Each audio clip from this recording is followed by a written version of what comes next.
சேர்ந்த உடனே கொள்கை பரப்பு துணை செயலர் பதவி தந்தாங்க. சம்பத்தினி பஸ் ஸ்டாண்டு, ரயில்வே ஸ்டேஷன் அப்படியெல்லாம் போய் காற்று கிடக்க வேண்டாம், உங்களுக்கு ஒரு கார் தர்றேன், இன்னோவா கார் தர்றேன்னு சொல்லி ஒரு கார் கொடுத்தாங்க.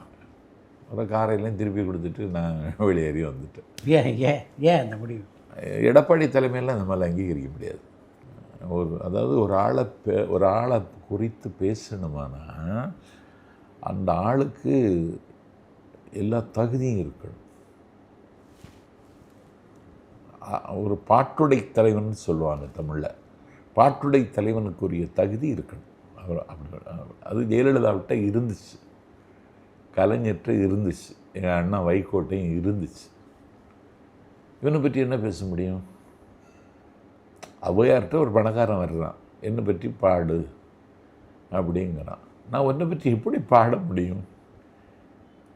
நீ என்ன போருக்கு போயிருக்கிறாயா? நீ தேடிய செல்வத்தை யாருக்காவது கொடுத்திருக்கிறாயா? ஒரு சபிக்கப்பட்டவனுக்கு எந்த வகையிலாவது அவன் கண்ணீரை துடைத்திருக்கிறாயா?